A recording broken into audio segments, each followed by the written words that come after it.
के तपाईलाई थाहा छ युएसए मा प्रत्येक 5 जनामा 1 जनालाई स्किन क्यान्सर देखिरहेको छ।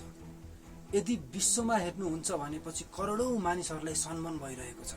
सूर्य हाम्रो छालाको लागि राम्रो छ, तर योबाट आउने किरणहरू हाम्रो छालाको लागि खतरनाक छन्। कतिपय मानिसहरूलाई त सूर्यको किरणबाट बस्नको लागि सनस्क्रिन लगाउनु पर्छ भन्ने कुरा थाहा नै छैन। थाहा भए पनि कस्तो सनस्क्रिन लगाउने, कसरी सनस्क्रिन लगाउने भन्ने कुरा नै थाहा छैन। Sunscreen, which is also like in this But that's a very compact cool form. thing. It's a sunscreen It's like actually. a So powder form. no, my dermat actually suggested this. She's like, okay, because you have to keep reapplying sunscreen throughout the day and you're shooting. Yeah. Just carry this with you. खास नहीं है मेरा skin care. I think I do use a good moisturizer, then a sunscreen. For Josh wants to know that sunscreen product name.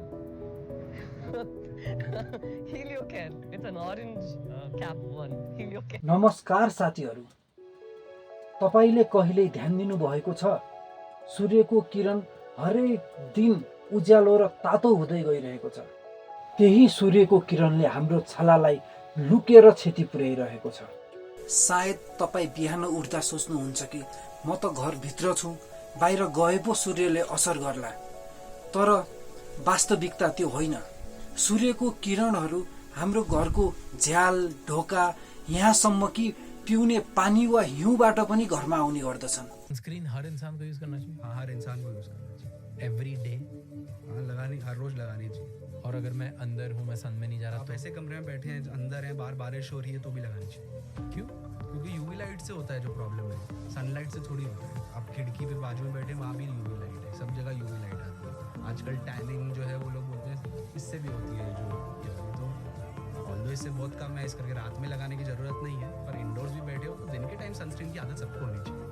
म सरस्वतीको कुरा सम्झिन्छु। ऊ वर्षौंसम्म सूर्य त मेरो छालाको लागि राम्रो हो, सूर्यको किरणले फाइदा गर्दछ भन्दै बस्थे, तर केही वर्षपछि उसको छालामा दाना देखियो। दाना देखिएपछि ऊ डाक्टर कहाँ चेक गराउन गई र डाक्टरले उसलाई भन्नुभयो क्षति पुर्याएको छ।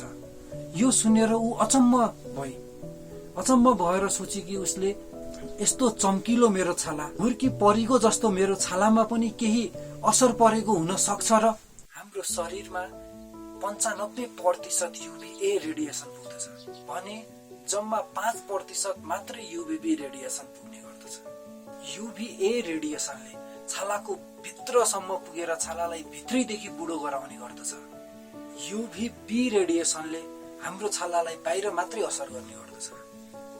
अर्को डरलाग्दो कुरा, यदि लामो समयसम्म हामीहरू यी किरणहरूमा एक्सपोज भयो भनेपछि हाम्रो शरीरमा क्यान्सर हुने जोखिम एकदमै बढ्न जान्छ।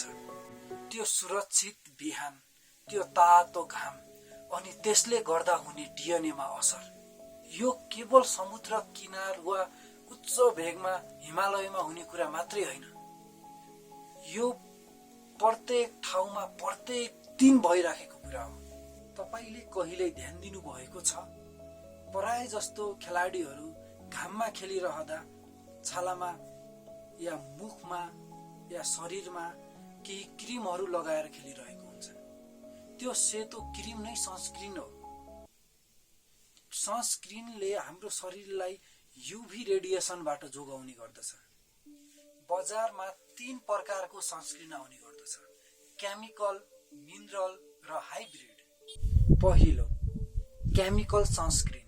केमिकल सनस्क्रिनमा एभोबेन्जिन, होमोस्यालेट, अक्टिस्यालेट जस्ता केमिकलहरू प्रयोग भएका हुन्छन्। यी केमिकलहरूले युभी रेडिएसनलाई तापमा परिवर्तन गर्ने गर्दछ।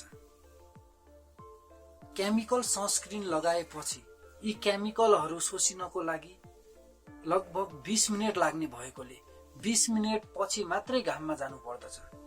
यदि कोही मान्छेहरू यी केमिकल प्रति एलर्जिक छन् भनेपछि ती मान्छेहरूले केमिकल सनस्क्रिन प्रयोग नगरे नि हुन्छ।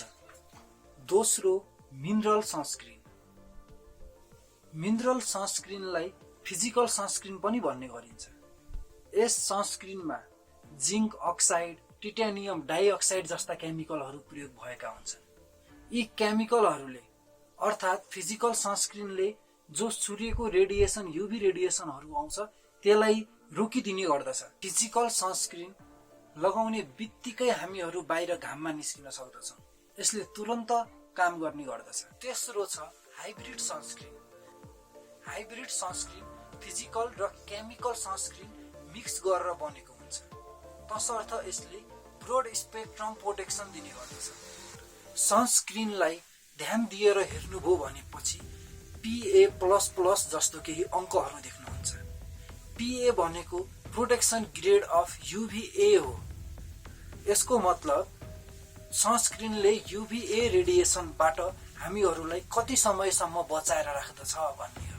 यदि सनस्क्रिनमा PA++ लेखेको छ भने त्यसले शरीरलाई 40 देखि 80 मिनेटसम्म सुरक्षित राख्ने गर्दछ।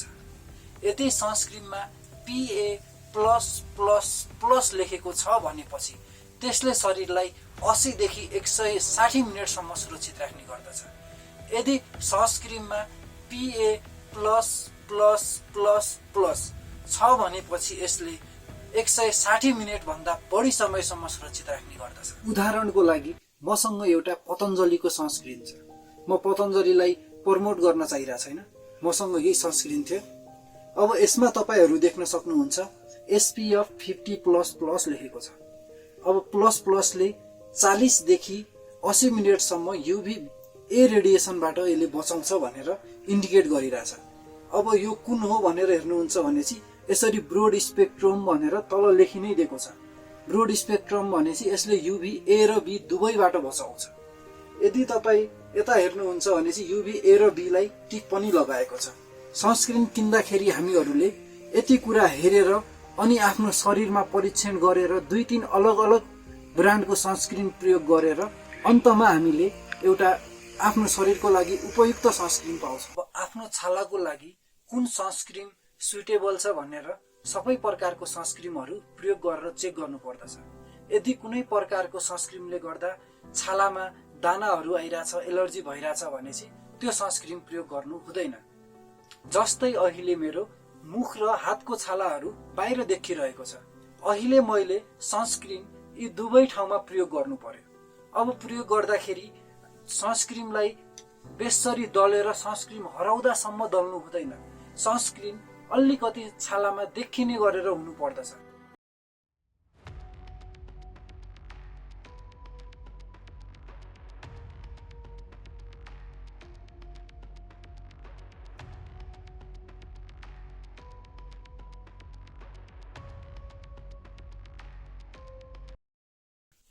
सारांशमा भन्नुपर्दा हामीहरूले सनस्क्रिन किन्दा वा प्रयोग गर्दा त्यो सनस्क्रिन ब्रोड स्पेक्ट्रम छ कि छैन भनेर विचार गर्नुपर्दछ र त्यो सनस्क्रिनको SPF 30 वा त्यो भन्दा बढी छ कि छैन भनेर हेर्नु पर्दछ।